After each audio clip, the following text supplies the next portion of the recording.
सावधान। ओम नमस्ते।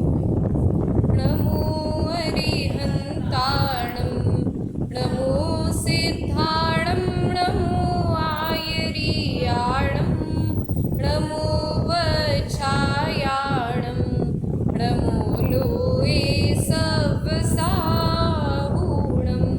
मङ्गलं भगवान् वीरो, मङ्गलं गौतमो गणी, मङ्गलं कुन्दकुन्दाद्यो, जैनधर्मोऽस्तु मङ्गलं। सर्वमङ्गलमाङ्गल्यं सर्वकल्याणकारकं, प्रधानं सर्वधर्माणां, जैनं जयतु शासनं, जैनं जयतु शासनम्।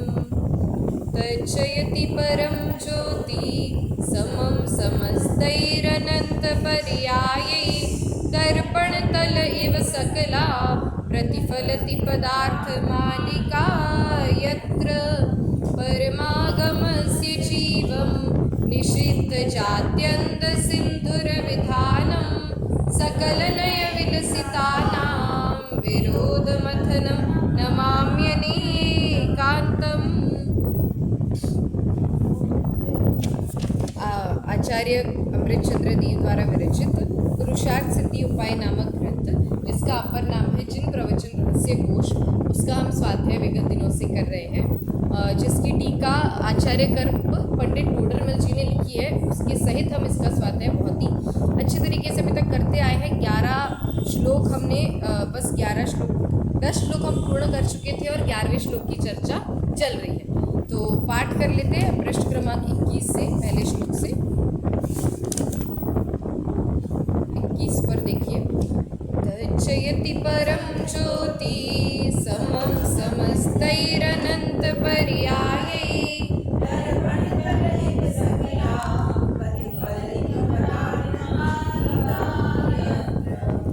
30 परमागमस्य जीवं निषिद्धजात्यन्तसिन्धुरविधानं, सकलनयविलसितानां विरोधमथनं नमाम्यनेकान्तम्। 25 पर लोकत्रयैकनेत्रं निरूप्य परमागमं प्रयत्नेन, अस्माभिरुपोत्रियते विदुषां पुरुषार्थसिद्ध्युपायोऽयम्। 26 मुख्योपचार विवरण निरस्तदुस्तर विनेय दुर्बोधा, व्यवहार निश्चयज्ञा प्रवर्तयन्ते जगति तीर्थम्। पृष्ठ क्रमांक 28 श्लोक नंबर 5। निश्चयमिह भूतार्थं व्यवहारं वर्णयन्त्यभूतार्थं, भूतार्थबोधविमुखः प्रायः सर्वोऽपि संसारः। 30 पर श्लोक क्रमांक श्लोक नंबर 6। श्लोक क्रमांक 6। अबुधस्य बोधनार्थं मुनीश्वरादेशयन्त्यभूतार्थं, मवैति यस्तस्य देशना नास्ति।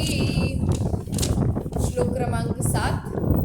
माणवक एव सिंहो यथा भवत्यनवगीतसिंहस्य, व्यवहार एव हि तथा निश्चयतां यात्यनिश्चयज्ञस्य।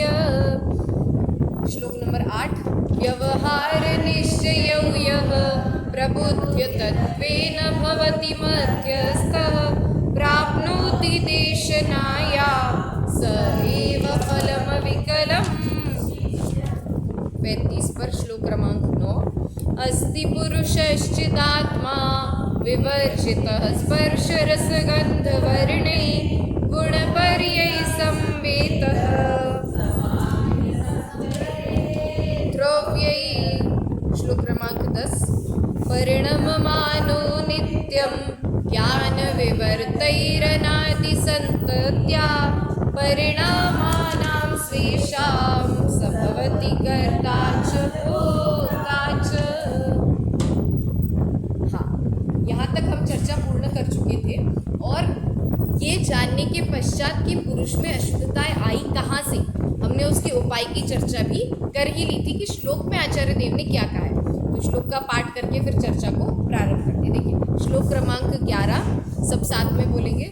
सर्वविवत्तोत्तीर्णं यदा स चैतन्यमचलमाप्नोति भवति तदा कृतकृत्यः सम्यक् पुरुषार्थ सिद्धिमापन्नः।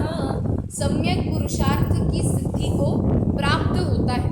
मतलब जब यह अशुद्ध आत्मा, श्लोक में कह रहे हैं, जब यह अशुद्ध आत्मा क्या करता है कि सभी विभावों से, सारे जो विपरीत भाव है, मतलब अपने स्वभाव से जो भी विपरीत है, उन सारे भावों से दूर होकर, उन सारे भावों का नाश करके जब अपने चैतन्य स्वरूप को प्राप्त करता है, तब क्या होता है, कृत कृत्य हो जाता है। कृत मतलब कर लिया है, और कृत्य मतलब करने योग्य। तो कर लिया है जिसने करने योग्य सारे काम, ऐसा कृत कृत्य वो हो जाता है। कब? जब सब विभावों से पार होकर अपने शुद्ध स्वरूप को प्राप्त करता है। हाँ, कुछ भी नहीं करता। और इसी को क्या कहते हैं, सम्यक पुरुषार्थ की सिद्धि। सम्यक पुरुषार्थ का जो प्रयोजन है, हमारा जो सुख है प्रयोजन, उसकी कैसी सिद्धि होती है, तो बस ये विधि है, सब विभावों को दूर करना है, चैतन्य स्वरूप को प्राप्त करना है। फिर रिजल्ट क्या है, उसका अंत में परिणाम क्या है, तो हम कृत कृत्य दशा को प्राप्त हो जाएंगे। भावार्थ पर हम थोड़ी चर्चा कर चुके थे, बस एक बार उसके आगे से हम चर्चा भी करेंगे। देखिए भावार्थ, जब यह आत्मा स्व पर भेद विज्ञान से शरीरादिक पर द्रव्य को भिन्न जाने, तब यह भला इष्ट, यह बुरा अनिष्ट, ऐसी बुद्धि का त्याग कर देता है।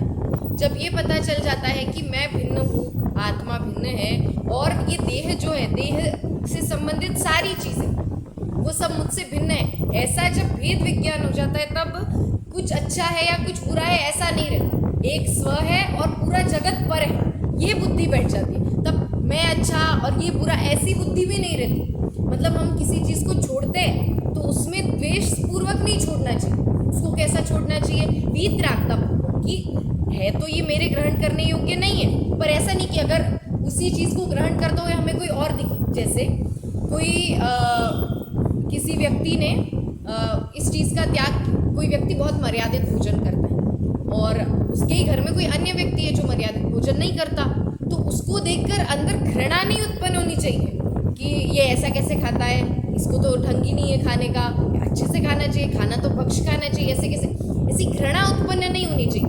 या तो करुणा का भाव आ सकता है कि इसको भाव क्यों नहीं आते ऐसा खाने के, या तो कुछ भी नहीं, हम अपना खाते अपने काम से काम रखें। ऐसा नहीं होना चाहिए हमें कि ये ऐसा करता है तो ये बुरा है, क्योंकि हमें पाप से घृणा करनी चाहिए, पापी से नहीं। इसलिए वो पापी से हमें घृणा नहीं करना चाहिए, उसका जो पाप है उसको दूर करने का प्रयत्न तो करना चाहिए, पर वो भी द्वेषपूर्वक नहीं, ऐसा करना चाहिए। तो क्या कह रहे हैं, किसी के भी प्रति कुछ इष्ट है या कुछ अनिष्ट है, ऐसी बुद्धि का भी वो त्याग कर देता है, क्योंकि कोई अन्य अपना भला बुरा नहीं कर सकता। यही लिख रहे थे, जो कुछ भी भला बुरा होता है वह सब अपने परिणामों से ही होता है। हम दूसरों पर दोष देते रहेंगे कि इनकी वजह से हमारा बुरा हुआ, इनकी वजह से हमारा बुरा हुआ, तो ऐसा नहीं है। क्योंकि बहुत बार ऐसा होता है अपने साथ कि अभी कहे हम कि इनकी वजह से हमारा बुरा हुआ, तो ये तो हमारे पास स्टार्टिंग से थे ना ये व्यक्ति, तो तब क्यों नहीं बुरा हुआ, अभी क्यों बुरा हुआ, अभी इसलिए बुरा हुआ क्योंकि अभी बुरा होना था, अभी अपने परिणामों का फल हमें अभी मिला है। तो व्यक्ति का, किसी व्यक्ति या वस्तु का कोई दोष नहीं है हमारे भला बुरा होने, होता किससे, केवल अपने ही परिणामों से होता है, अपने कर्मों के उदयाधीन। पर द्रव्य के करने से भला बुरा नहीं होता है, इसलिए सर्व पर द्रव्यों के प्रति राग द्वेष भावों का भी वो क्या कर देता है, त्याग कर देता है। ये कौन कर देता है, किसकी बात चल रही है, वो पुरुष जो अशुद्धता से शुद्धता के सफर पे निकला है, ऐसा पुरुष, इसकी बात चल रही है। फिर जो अवशता से रागादि उत्पन्न होते हैं, उसके नाश के लिए अनुभव अभ्यास में उद्यमशील होता है। अब यदि एक बार सम्यक दर्शन तो प्राप्त कर लिया, पर फिर भी उसके वश में नहीं है, बहुत सारी चीज़ें होती हैं, बहुत सारे भाव होते हैं जो अपने वश में नहीं होते, तो अवशता से कभी पुरुषार्थ कम पड़ गया, उससे उसको जो रागादि उत्पन्न होते हैं उनको कैसे कम करने का प्रयत्न करता है, तो आत्मसन्मुख ज़्यादा होता है, आत्मा का ध्यान करेगा, अनुभव करेगा, इसमें प्रयत्नशील ज़्यादा रहता है, तो रागादि अपने आप उत्पन्न होना कम हो जाता है। यहाँ तक हम चर्चा कर चुके थे। इसके आगे भी देखते हैं। ऐसा करते करते जब सर्व विभाव भावों का नाश हो जाता है, जब ये करता रहेगा पुरुष, निरंतर अपने अनुभव के अभ्यास में लगा रहेगा, तब क्या होगा, धीरे धीरे विभाव भावों का नाश हो जाएगा। मतलब जैसे जैसे वो स्वभाव की ओर बढ़ता जाएगा, जैसे एक ग्लास है पानी का, तो पानी के ग्लास में जब हम जैसे वो पानी का ग्लास भरा हुआ है, ठीक है, अब उसमें गंदगी थी, ठीक है, पूरा ग्लास गंदा था। अब उसमें आप साफ पानी डालते रहोगे ना, तो एक पॉइंट पे क्या हो जाएगा कि वो सारा गंदा पानी निकल के उस ग्लास में साफ पानी रह जाएगा। गंदे का पानी का ग्लास है, उसमें नल चालू कर दो आप और ग्लास को नीचे रख दो, तो सारा गंदा पानी बाहर निकल जाएगा और अच्छा ही पानी उसमें रहेगा एक टाइम के बाद। तो वैसे ही जब अपना उपयोग हम उस अशुद्ध आत्मा पे था, अपना राग द्वेष पे उपयोग था, तो अपने उपयोग को कहाँ सन्मुख करेंगे, आत्मा की ओर, तो सारे विभाव भावों का क्या हो जाएगा, नाश हो जाएगा। और हम अनुभव के अभ्यास से ये होगा और किससे, और अक्षुब्ध समुद्रवत शुद्धात्म स्वरूप में लवणवत परिणाम लीन हो जाता है। अक्षुब्ध मतलब होता है, क्षुब्ध मतलब होता है आकुलित, चिंतित, उसको कहते हैं क्षुब्धता। और अक्षुब्धता मतलब कि निश्चिंत, निराकुल, ऐसा जो हमारा आत्मा है, उसको कैसी उपमा दी है, समुद्र की उपमा दी। जैसे समुद्र होता है, कैसा होता है, एकदम गंभीर होता है, वैसा ही ये जो आत्मा है वो भी कैसा है, गंभीर है, बहुत ही गहरा है, बहुत अनंत गुण है इसमें। तो ऐसे आत्मा में ये जो परिणाम है, जितने भी विभाव भाव, ये कैसे हो जाते, लीन हो जाते। मतलब इसमें ये तात्पर्य नहीं कि उसके अंदर चल जाते, मतलब गायब हो जाते। क्या हो जाते हैं, हाँ, ये जो विभाव वाले परिणाम थे वो कैसे हो जाते हैं, गायब हो जाते, उनमें से पूरी तरह निकल जाते हैं। हाँ, लवणवत मतलब लवण मतलब होता है नमक। हाँ, लवण मतलब होता है नमक। तो इस पे ये भी अर्थ ले सकते हैं हम लोग कि जैसे जो समुद्र में नमक होता है वो दिखता है क्या, नहीं दिखता, उसमें लीन हो जाता है एकदम। वैसे ही ये जो शुद्ध आत्मा है, जो ये प्रयत्न कर रहा था, वो उस समुद्र में नमक की तरह लीन हो जाता है।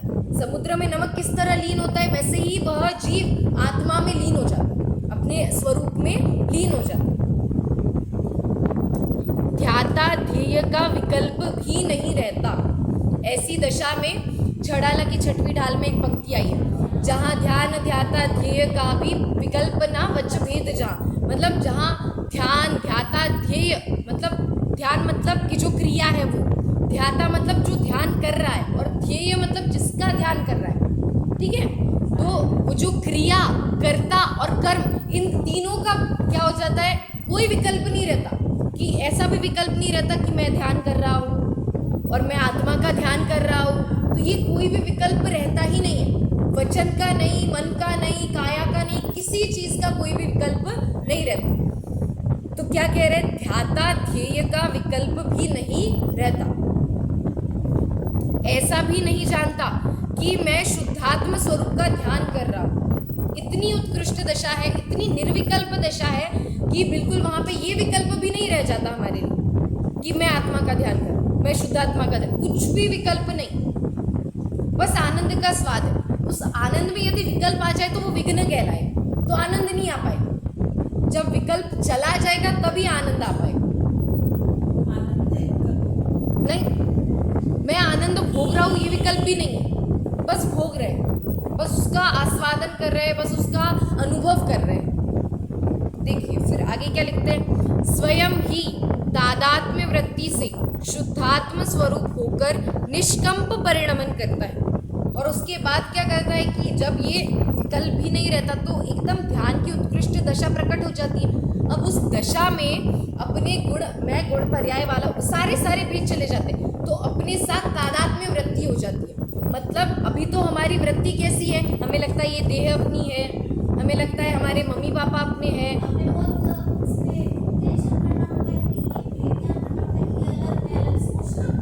हाँ ये तो ठीक है, पर ये तादात्म्य वृत्ति अभी हमारी किसके साथ है, हाँ नहीं, अभी हम किसको तादात्म्य समझते हैं, हमसे शरीर को, हमारी शारीरिक क्रियाओं को, बोलने को, हंसने को, जितनी क्रिया होती है, इससे हम समझते हैं ये अपना है, तो इससे हमने अपना तादात्म्य समझ रखा है। पर जब ये अनुभव हो जाता है तब हमारा तादात्म्य वास्तव में किसके साथ होता है, वो शुद्धात्म वृत्ति के साथ, वो शुद्धात्म स्वरूप के साथ वो वृत्ति मतलब वो चर्या बहने लगती है। कैसी वाली? तादात्म्य वाली, कि मैं शुद्धात्मा हूँ, मैं शुद्धात्मा ही हूँ, ऐसी वृत्ति। उस समय इस आत्मा का जो कुछ करना था वह कर लिया, अब कुछ करना शेष नहीं रहा है। आत्मा को करने योग्य काम क्या है? सिर्फ जानना देखो, इसके अलावा कोई काम आत्मा कर ही नहीं सकता। तो यदि ये कर लिया, जानने देखने वाले अपने स्वरूप को जान लिया, और जानना देखना भी ऐसा नहीं कि परद्रव्यों को जानना देखना हमारा काम है। हमारा काम क्या है? जानने वाले को जानना हमारा काम। कौन है जानने वाला? हमारा शुद्धात्मा, आत्मा। तो उस आत्मा को जानना ये हमारा एकमात्र काम, ठीक है, एकमात्र यही काम है। अब ये काम जब हो गया तो और क्या करना शेष? दिन भर के सारे काम हो जाते हैं और रात को हम एकदम निवृत्ति से बैठते कि आज के सारे काम हो गए। तो जितने भी काम हमें लगता है हमको जितने भी काम कर रहे थे हमने कर लिए, तो उसके बाद जो एक राहत मिलती है, एक निराकुलता वाली जो एक अनुभव होता है, वेदन होता है, उसको हम मानते हैं ना कि हाँ अब चैन पड़ा। वैसे ही जब सारे विकल्प चले जाते हैं और सिर्फ ये जो आनंद शुद्धात्मा में तादात्म्य वृत्ति रहती है, निष्कंप स्वरूप को परिणमन करते रहता है, तब हम कैसे हो जाते हैं? कृत कृत, कुछ भी करना शेष नहीं, कुछ करने का विकल्प भी नहीं रहता। इसलिए इसको कृत कृत्य कहते हैं। इसी अवस्था को पुरुषार्थ की सिद्धि कहते हैं। और कुछ नहीं है पुरुषार्थ, इसके अलावा और कुछ भी नहीं है।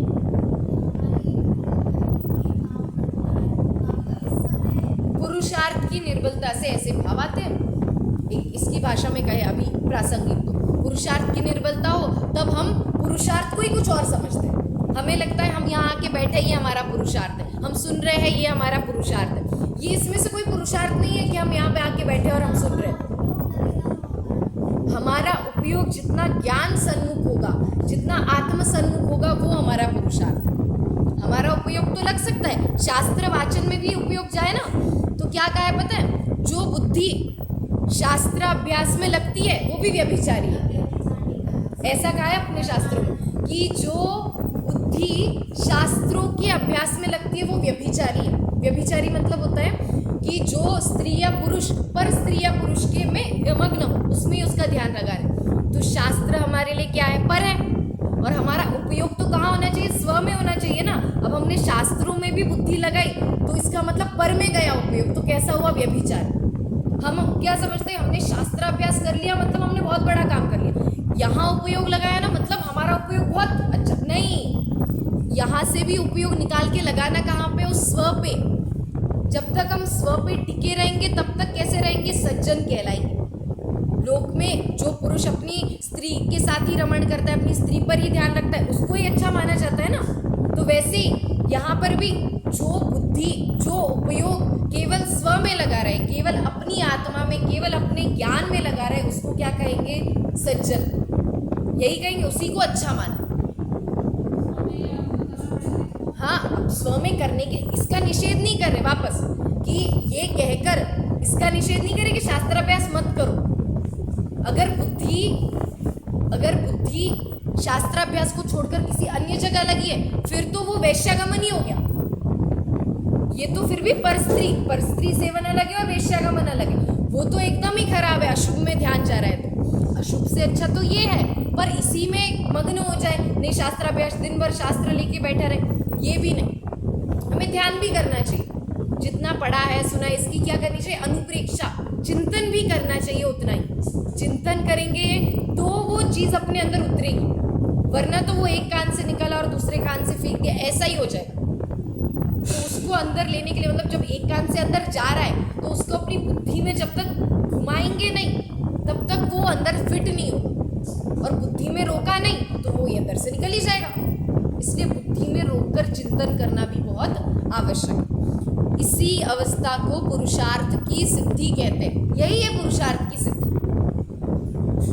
पुरुष का जो अर्थ अर्थात प्रयोजन रूप कार्य, उसकी सिद्धि जो होनी थी वह हो गई। इस अवस्था को जो प्राप्त हुआ उस आत्मा को कृतकृत्य कहते हैं। जो काम करना था वो हो गया, बस अब कुछ नहीं करना है, इसलिए उस अवस्था को क्या कहते हैं? कृतकृत्य। इस प्रकार आचार्य देव ने हमें इस श्लोक में ग्रंथ की सबसे उत्कृष्ट बात बताई। मतलब कि कल अपन ने चर्चा की थी ना कि यहाँ पर आचार्य देव हमारे लिए क्या कह रहे, सबसे ऊंचा माल बता रहे। आगे जाके भी वो कहेंगे कि जो नीचा उपदेश दे वो उपदेश देने के लायक ही नहीं। उपदेश कैसा देना चाहिए, हमेशा ऊंचा उपदेश ही देना चाहिए। तो इसलिए आचार्य देव ने भी अपने को सबसे बड़ी बात बता दी कि भेद विज्ञान करो, सभी विभागों से पार होकर जो तुम हो, वास्तव में जो तुम हो उसका अनुभव करो, उसको जानो। ये सबसे उत्कृष्ट बात है। अब तुमको नहीं पच रही है तो फिर बाद में थोड़ा हल्के लेवल का उपदेश भी देंगे, क्रियाएं करो, व्रत करो, ऐसा उपदेश भी देंगे। पर सबसे पहले क्या उपदेश देंगे, बड़ा, सबसे ऊंचा उपदेश ही देंगे। देखिए यहाँ तक तो चर्चा कल कर चुके थे। आज नया श्लोक प्रारंभ करते हैं। इस श्लोक में निमित्त की चर्चा है, बहुत गजब चर्चा है। मतलब ये श्लोक बहुत जगह उद्धरण में प्रयोग होता है जब निमित्त की चर्चा होती है। और इस श्लोक के भावार्थ में भी बहुत अच्छे प्रश्न पूछा गया है। एक बहुत सुंदर प्रश्न है जिसकी अपन चर्चा करेंगे। देखिए उत्थानिका देखते हैं। पुरुषार्थ सिद्धि का उपाय कहना चाहते हैं, वहाँ प्रथम ही पर द्रव्य के संबंध का कारण कहते हैं, जिसके जानने पर क्या उपाय करना होता है वह कहते हैं। अब यहाँ कह रहे हैं कि हम पुरुषार्थ की सिद्धि करना चाहते हैं, अपना जो अर्थ, अपना जो प्रयोजन है उसकी सिद्धि करना चाहते हैं, और अशुद्धता भी है। तो वो अशुद्धता किस निमित्त से, ये जो कर्म का संबंध हमसे हुआ, कह रहे हैं ना अनादि से, कर्म के उदय से आपको भाव हो रहे हैं, तो ये अनादि का कर्म का उदय क्यों है, क्या कारण है इसके पीछे? वो तो पर है, आप स्वयं कह रहे हो पर है, पुद्गल है, अन्य द्रव्य है, तो क्या कारण है कि वो अपने साथ जुड़ा?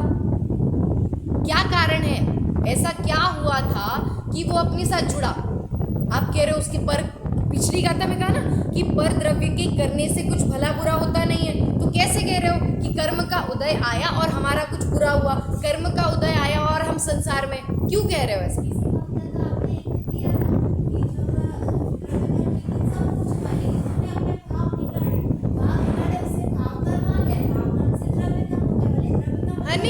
चर्चा तो उसमें अपन चले थे, तो ये चर्चा हाँ कर भी ली थी, पर यहाँ पे आचार्य देव प्रॉपर श्लोक में वो चर्चा को लेंगे। तो कर्म और आत्मा में कैसा निमित्त नैमित्तिक संबंध है, बहुत घना निमित्त नैमित्तिक संबंध है। इतना है कि हम कंफ्यूज ही हो जाते हैं ना। हमको क्या लगता है, कर्म का उदय नहीं आता तो हमको नींद कैसे आती? दर्शनावरण कर्म का उदय इसीलिए तो नींद आ रही है, ज्ञानावरण का उदय इसलिए तो याद नहीं रहता। यही लगता है अपने को, कुछ ज़्यादा ही लगने लगे कि यार ऐसा क्यों हो रहा है, ऐसा क्यों हो रहा है, अरे असाता का उदय था। कर्मों पे दोष डालते हैं, पर वास्तव में कर्मों का दोष नहीं है। जैसे अगर अपनी कमजोरी, पुरुषार्थ की निर्बलता किसकी है, अपनी है, और हम दोष किस पे मढ़ रहे हैं, उन कर्मों पर। वो कर्म जो जड़ है, जिसको कुछ नहीं पता, जिसको ये भी नहीं पता कि अपन कौन है, जिसमें राग द्वेष भाव नहीं होते, उन पे अपन ये कर रहे हैं कि नहीं इसकी वजह से मेरा बुरा हुआ। कैसे करेंगे वो आपका बुरा? उन्होंने आपसे कोई दुश्मनी की है? नहीं, तो कैसे कर सकते कर्म अपना बुरा? नहीं कर सकते।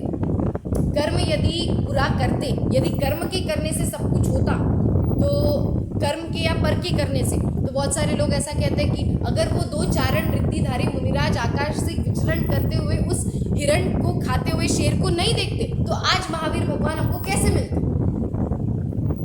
कैसे मिलते? अगर उनका अगर वो नहीं आते नीचे और उस शेर को उपदेश नहीं देते तो कैसे मिलता? तो क्या उस शेर के जीव को कभी निमित्त नहीं मिले?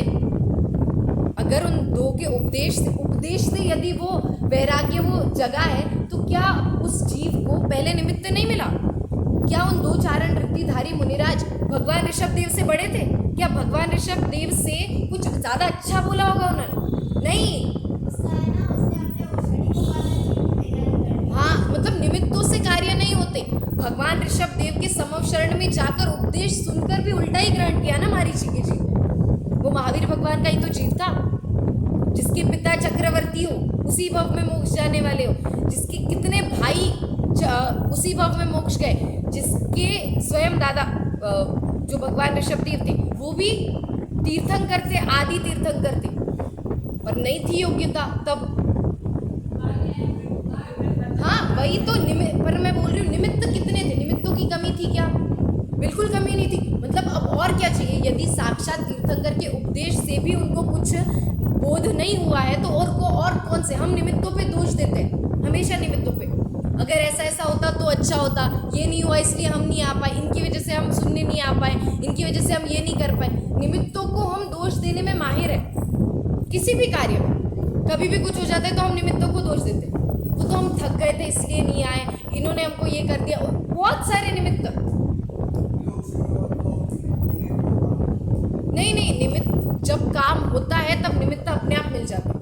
जब काम होने की योग्यता हो, उसका काल आएगा तो निमित्त ढूंढने नहीं पड़ते, जो उपस्थित हो उसी को निमित्त कहेंगे। हाँ, तो इसलिए निमित्तों को दोष देना व्यर्थ ही है। निमित्तों को दोष नहीं देना चाहिए। दोष किसका है? हमारी पुरुषार्थ की निर्बलता है, हमारे ही पुरुषार्थ की। अब यहाँ पे काल को भी नहीं ला रहे, काल ही नहीं था, काल नहीं था, यदि आप ये कारण दे रहे हो तो ये भी आपके पुरुषार्थ की निर्बलता है। पर द्रव्य को हमारे भला बुरा कहने का कारण हम दे ही नहीं सकते। इस पर चिंतन करना आप, ऐसे कल तक जब तक हम वापस आएंगे इस पर, एक ही लाइन पर, कि पर द्रव्य हमारा भला बुरा नहीं कर सकते। कैसे? बहुत सारे हम एक क्रियाओं में इसको लगा सकते हैं। प्रत्येक क्रिया में यहाँ से बाहर निकलती, जब अच्छा लगे पर द्रव्य हमारा अच्छा नहीं कर सकते, जब बुरा लगे पर द्रव्य हमारा बुरा नहीं कर सकते। फिर उस पर चिंतन चलेगा, कैसे नहीं कर सकते, यदि कर सकते तो ये तो कब से था। अगर ऐसा लग रहा है कि मेरी बेटी की वजह से मुझे कुछ बुरा लगा, तो बेटा तो मैं ये जब से जन्मा है तब से है ना, अभी आज ये 20-23 साल का हो गया तो आज क्यों बुरा लग रहा है? अगर इसकी वजह से मुझे बुरा लगता तो 20 साल से बुरा लगना चाहिए था ना, आज ही क्यों लग रहा है? मेरा दोष, मेरे परिणाम। ऐसा विचार हमें करना चाहिए। देखिए क्या कहते हैं यहाँ पर, ये बता रहे निमित्त नैमित्तिक संबंध की चर्चा। मेरे पीछे सभी लोग श्लोक दोहराइएगा, श्लोक का पाठ करते हैं पहले। जीवकृतं परिणामं निमित्त मात्रं प्रपद्य पुनरन्ये स्वयमेव परिणमन्ते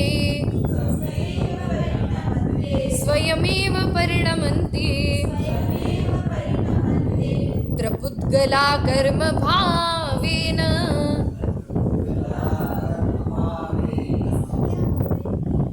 वो होता है हाँ, पर उसका बोलते नहीं, हाँ उच्चारण नहीं होता, उसका उच्चारण होता ही नहीं है, शांत होता है। हाँ देखिए वापस सब साथ में पाठ करेंगे। जीवकृतं परिणामं निमित्त मात्रं प्रपद्य पुनरन्ये स्वयमेव परिणमन्ते त्रिपुद्गला कर्म भावेन। पाठ करने से क्या होता है? दो फायदे। एक तो आचार्य देव के शब्द डायरेक्ट अपनी वाणी में आ जाते हैं, दूसरा नींद भी उड़ जाती है। नींद आ रही और बोलते हैं ना तो वो नींद भी उड़ जाती है, तो बोलते रहना चाहिए बीच बीच में। ठीक है, क्या कह रहे हैं यहाँ पे? जीव कृतम परिणामम, जो जीव के द्वारा कृत, जीव के द्वारा किया हुआ परिणाम है। निमित्त मात्र, क्या है वो? निमित्त है। निमित्त मात्र प्रपद्य, प्रपद्य मतलब उसको पाकर, जीव के द्वारा किए गए परिणामों का निमित्त पाकर। पुनरन्ये, पुनरन्य मतलब वापस, फिर अन्य, फिर अन्य। क्या कह रहे हैं? जीव के परिणामों का निमित्त पाकर फिर अन्य। पुद्गलाहा, पुद्गल कर्म भावेन, पुद्गल कर्म भावेन परिणमन्ते, मतलब पुद्गल क्या होते हैं? कर्म भाव से परिणमित होते हैं। जीव के परिणाम का निमित्त पाकर पुद्गल कर्म रूप से परिणमित होते हैं। इस गाथा का सबसे महत्वपूर्ण शब्द क्या है? स्वयमेव। जीव के परिणामों ने कर्मों को, उस पुद्गलों को कर्म रूप नहीं किया, जीव ने भाव किए, इसलिए वो कर्म जो पुद्गल थे वो कर्म रूप परिणमित नहीं हुए, सिर्फ इनका निमित्त मिला, सिर्फ इनका निमित्त मिला। जीव का यहाँ परिणाम हुआ और यहाँ पे कर्म, कैसे वो कर्म रूप पुद्गल परिणमित हो गए। कैसे हुए कर्म? मतलब वो जो पुद्गल थे वो कर्म रूप कैसे परिणमित हुए? स्वयमेव, अपने आप। जीव ने उनमें कुछ नहीं किया। मतलब हम यदि किसी के ज्ञान में बाधा डालते हैं तो हम नहीं बोलते कर्मों से कि ज्ञान, अरे तुमको याद ही नहीं रहा, ज्ञानावरण तुम्हारा काम था, भी कर्म रूप परिणमित हो जाओ, जाओ जाओ। अपने बोलने से नहीं हुए या अपने करने से भी नहीं हुए। कैसे हुए? स्वयमेव, खुद से। ठीक है, अन्वयार्थ देखते हैं।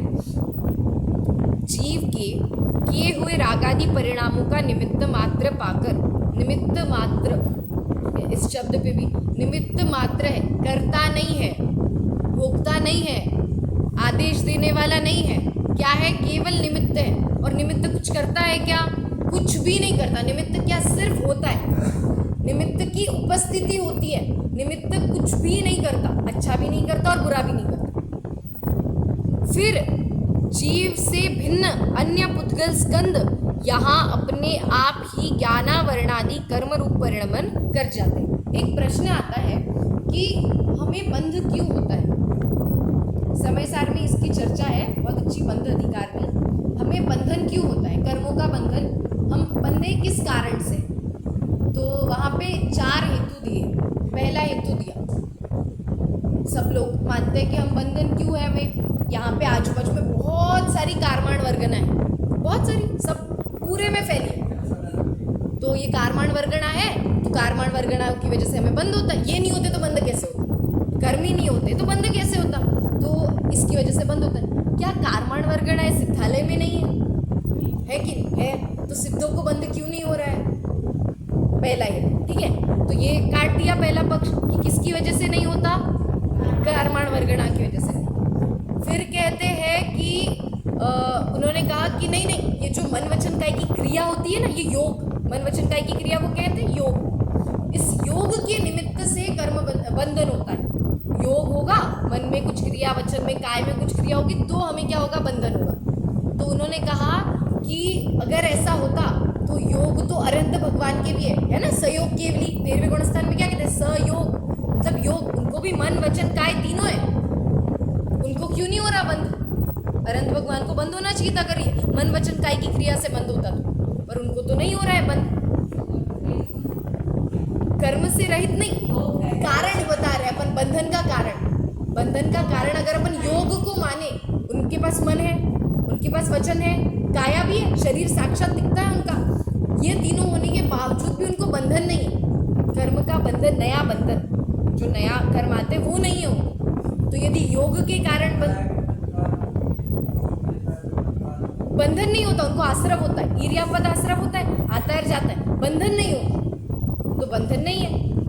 और 2 हेतु कहे, अब मुझे एग्जैक्टली याद नहीं है, और 2 हेतु कहे और उनका भी ऐसे ही खंडन किया। तो इसके बाद अंत में क्या बताया कि जीव क्यों दुखी, मतलब बंधन क्यों होता है, केवल अपने रागादि परिणामों के साथ। अब लगा लीजिए, जहाँ राग है वहाँ बंधन है, जहाँ जहाँ बंधन होता है वहाँ वहाँ राग होता है, और जहाँ जहाँ राग होता है वहाँ वहाँ बंधन होता है। राग के बिना बंधन नहीं, जहाँ बंधन होगा वहाँ राग होगा ही होगा। तो बंधन का कारण क्या है, राग, केवल एक कारण है। कहाँ बंधन का, इस संसार में हम बंधे हुए हैं ना, तो इसका कारण क्या है? कल ही इष्टोपदेश का एक श्लोक याद किया था हमने, श्लोक क्रमांक 26, क्या है, बध्य ममो निर्मम क्रमात् तस्मात् सर्व प्रयत्नेन निर्ममत्वं विचिन्तयेत्।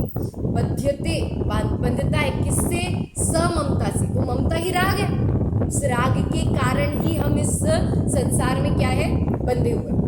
देखिए टीका पढ़ते हैं, जीव कृतं परिणामं निमित्त मात्रं प्रपद्य पुनः अन्ये पुद्गला स्वयमेव कर्म भावेन परिणमन्ति। जीव के किए हुए रागादि परिणामों का निमित्त मात्र पाकर नवीन अन्य पुद्गल स्कंद स्वयमेव ज्ञानावरणादि कर्मरूप होकर परिणमन करते हैं। कैसे परिणमन करते हैं? तो स्वयमेव परिणमन करते हैं। भावार्थ, जब जीव राग, द्वेष, मोह भाव से परिणमन करता है, तब उन भावों का निमित्त पाकर उद्गल द्रव्य स्वयं ही कर्मरूप अवस्था को धारण करते हैं। बार बार इस चीज पे जोर दिया जा रहा है कि निमित्त मात्र है और कैसा है, स्वयं है, स्वयं हो रहा है, स्वयं हो रहा है, स्वयं हो रहा है। जीव के करने से कर्म का बंधन नहीं हो रहा है। कैसे हो रहा है? स्वयं। यदि जीव के करने से कर्म का बंधन होता तो अगर कर्म के बंधन को हम जीव की क्रिया मान लेते तो कैसी हो जाती वो क्रिया? पारिणामिक क्रिया हो जाती, जीव की स्वभाव क्रिया हो जाती, और स्वभाव से कभी छूट नहीं पाते, तो कर्म बंधन से हम छूट भी नहीं पाते। तो इसलिए क्या अलग से क्या कह रहे हैं, स्वयमेव होता है, उद्गल का परिणाम स्वयमेव होता है। अगर ऐसा कहते कि जीव के करने से हुआ तो जीव कभी भी कर्मों से नहीं छूट पाता।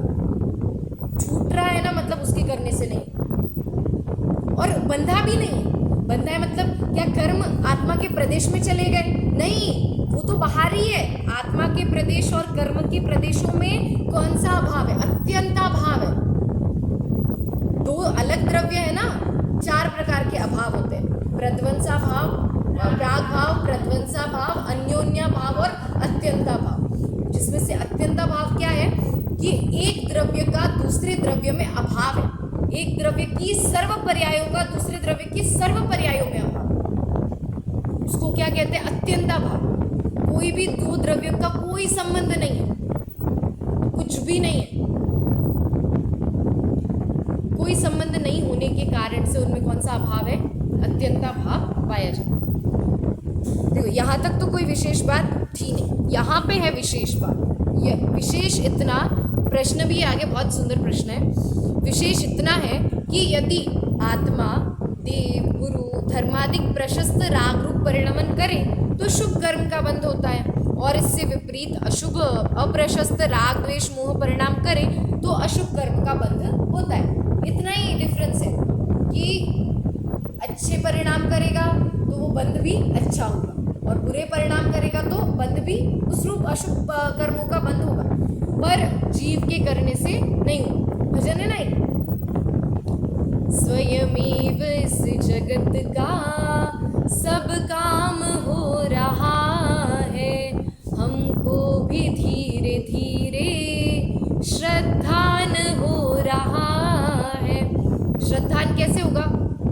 तो जब हम उस स्वयमेव चलते परिणमन को अच्छे से समझेंगे, उस जिसे हम समझते हैं कि अव्यवस्थित परिणमन चल रहा है, उस अव्यवस्थित को भी जब हम व्यवस्थित देखने लगेंगे तब हम वास्तव में उस स्वयमेव चलते स्वचलित व्यवस्था को समझ पाएंगे।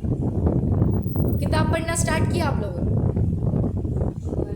हाँ, हो गया आराम से। तो वो जो है उसमें यही है सारी चर्चा कि कैसे स्वयमेव, क्रमबद्ध पर्याय नाम की पुस्तक है, उसमें किस प्रकार स्वयमेव कैसी ये अव्यवस्थित और इतना अपने को लगता है ना कैसा सब कुछ फैला हुआ है। तो उसमें एक नाटक का उदाहरण दिया है कि जिस प्रकार किसी नाटक के मंच पर, हाँ वो पहले पेज पे, पहले या दूसरे पेज पे, हाँ किसी नाटक के मंच पे बहुत सारी व्यवस्था, एक नाटक का मंच है, उसमें एक घर है और एक दो घर बनाए। एक घर तो बहुत ही अच्छा है, हर चीज जगह पर रखे, और एक घर सब कुछ फैला है, वो तकिया नीचे है, सारे बर्तन इधर उधर है, सब कुछ ऐसा फैला है।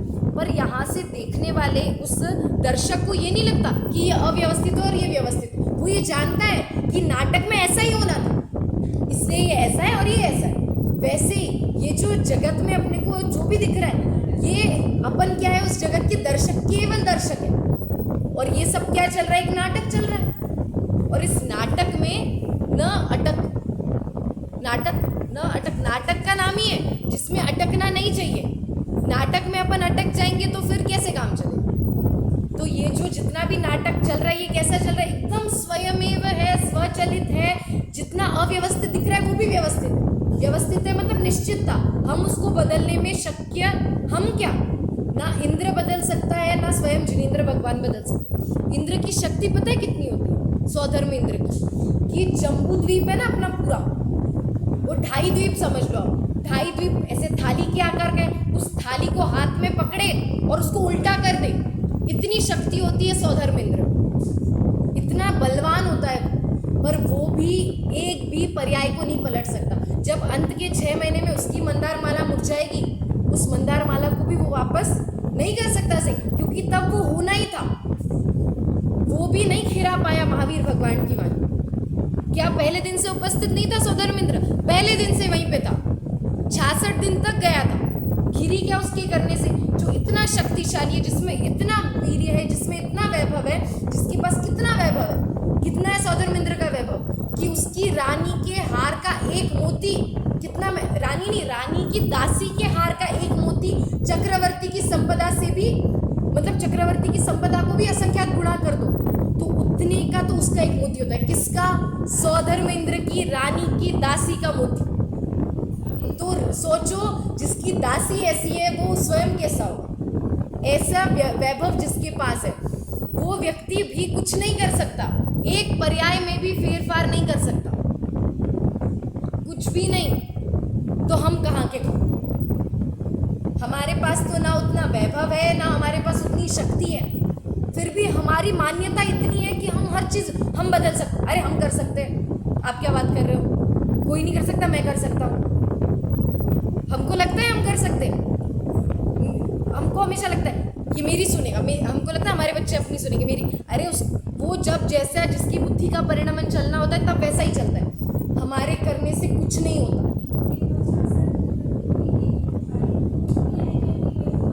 नहीं आया ना, क्या उनके पास तो अवधि ज्ञान भी था। हाँ,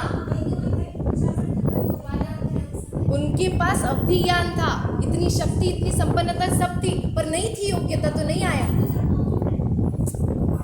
बाद में जान तो यदि अवधि ज्ञान से, देखो इधर और एक बात, यदि अवधि ज्ञान से जानते तो पहले दिन जानना चाहिए था, तो उनके करने से भी ज्ञान नहीं होता। वही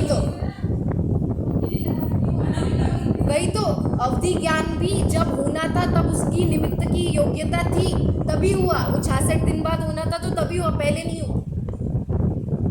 तो क्या बलवान? वो योग्यता, वो जो उस तत्समय की योग्यता है वो बलवान है केवल, उसके आगे कोई भी नहीं है, ना इंद्र ना जिनेंद्र भगवान, कोई भी नहीं। तो हम तो ना इंद्र है ना हम जिनेंद्र है, कुछ भी नहीं है, तो हम किस चीज़ का अभिमान करें? कुछ भी नहीं कर सकते हम।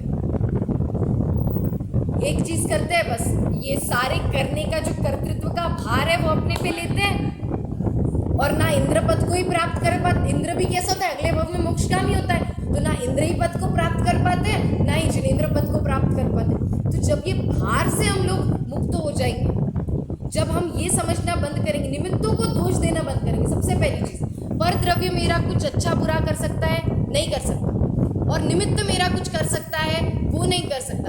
ऐसी मान्यता जब हमारी पूरी टूट जाएगी ना, तब वास्तव में हम मोक्ष मार्ग की पहली सीढ़ी पे कदम रखिए, ऐसा हमको कह पाए।